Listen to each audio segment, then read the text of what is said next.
At the edge of the desert, we see some familiar faces.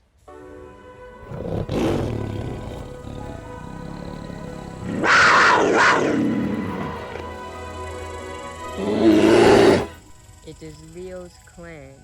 It seems that after the death of Leo, his family is needing to migrate, for there is no food in their domain. Leo's son is leading the family into the desert. They begin to scale up the dunes.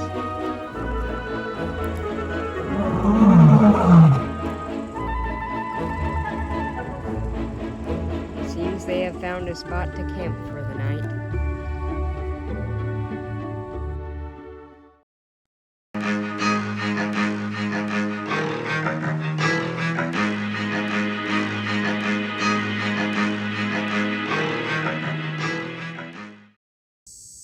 Not too far away, Reptar and his family are on the hunt.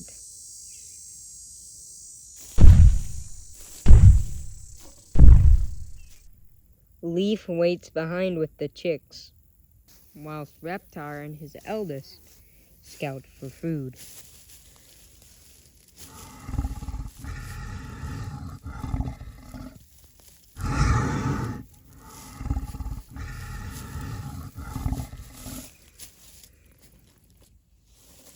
They have spotted a herd of Parasaurolophus in the area.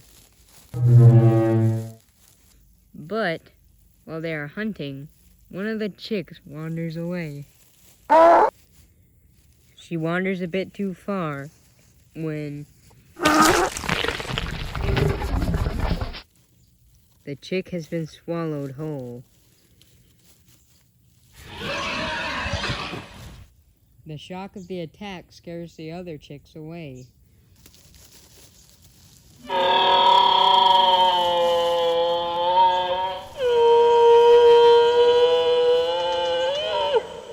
The Mama Rex follows them into the forest. Filled with fury, Reptar's eldest charges after the Ceratosaurus. The young Tyrannosaurus has lost the enemy. And with it, himself. Now alone, the young Tyrannosaurus, which we will be calling Rooster because of his chicken-like feet, will have to learn how to hunt without the help of his father. And it seems he has heard something.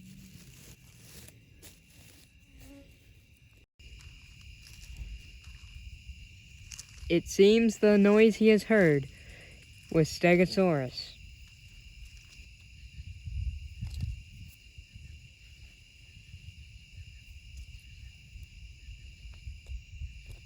Rooster goes in for the kill.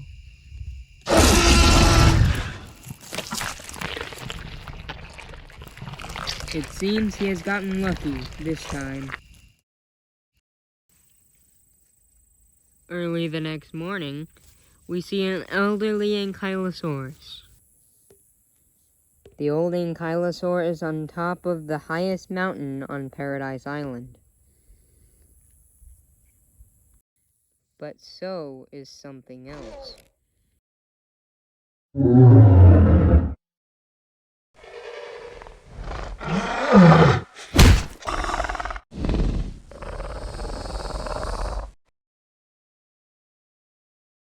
The Ankylosaurus is deceased, hunted down by a vicious predator. The culprit? A large male Utahraptor.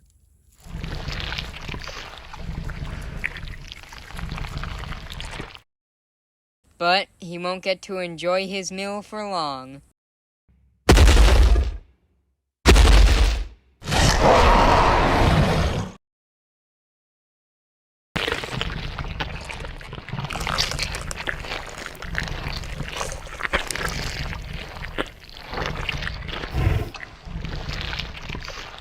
At the edge of the forest, Rooster begins his quest in search of water.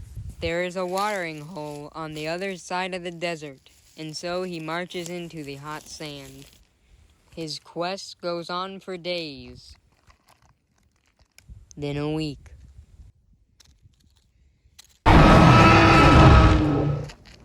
The week becomes a month.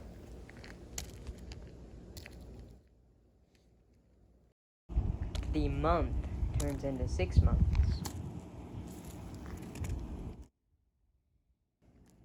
Eventually, after a little over a year, he reaches the forest. Rooster can smell blood, so he begins to hunt. After about 20 minutes, Rooster stumbles across the corpse of a triceratops. He goes in to feast when suddenly it was the killer of that triceratops, and he's not very happy with Rooster stealing his meal. The two begin to battle it out, but with Rooster standing at about 12 feet tall and the Utah Raptor only about 6 foot tall, he knows this will end in his demise.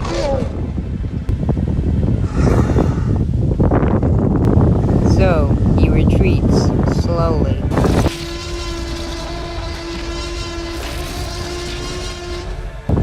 Rooster begins to eat his new victory.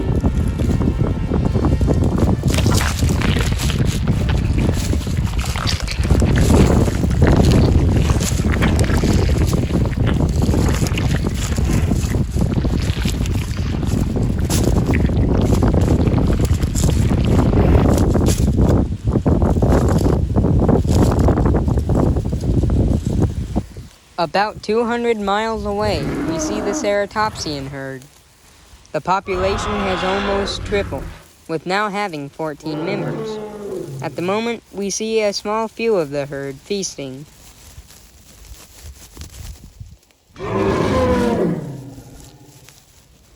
Many plants in this area have become too dry to eat. A drought has lasted for almost 4 months, and it has been hard on many of the island's herbivores. This has led to many squabbles amongst the herd for food and water, as there is not much of it.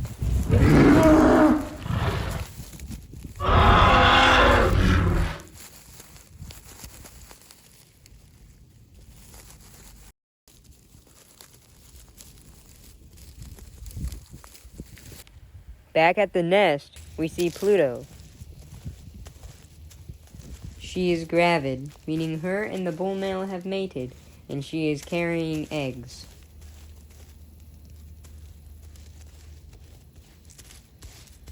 The eggs are not fully developed, and so are not ready to be laid. Even so, she prepares the nest.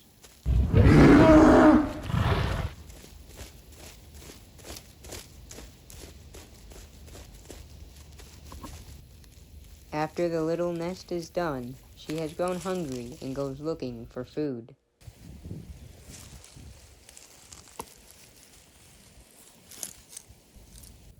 The Styracosaurus and Pachyrhinosaurus decide to tag along for the trip.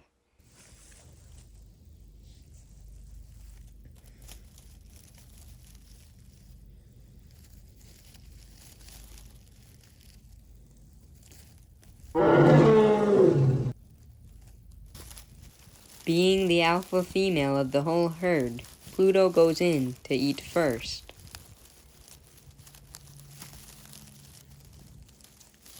But something distracts her.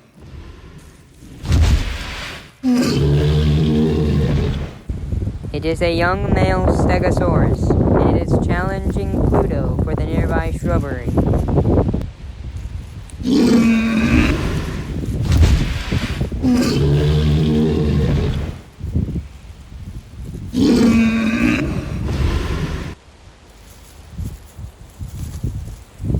The young Stegosaurus has sliced Pluto on the face.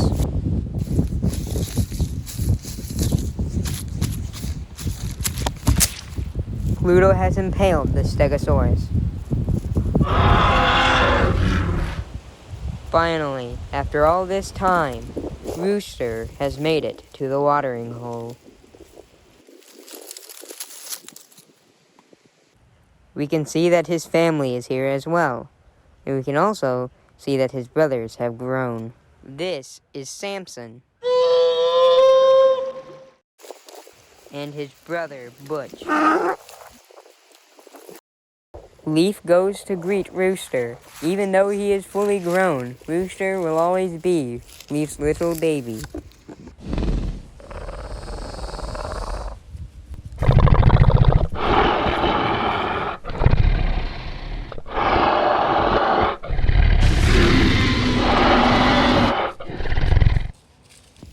But they aren't the only predators at the Great Watering Hole. It is a large male Giganotosaurus, but not just any Giganotosaurus.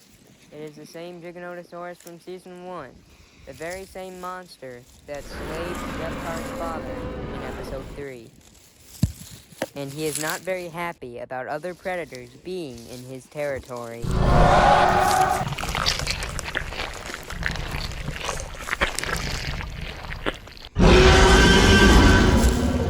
Meanwhile, Reptar is too traumatized to do anything. He is having flashbacks to his father's death back in Season 1. The Giganotosaurus has a firm hold on Rooster's ankle, when suddenly...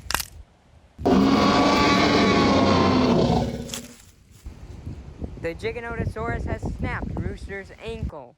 Hearing the nearby commotion, a herd of Parasaurolophus leaves the area.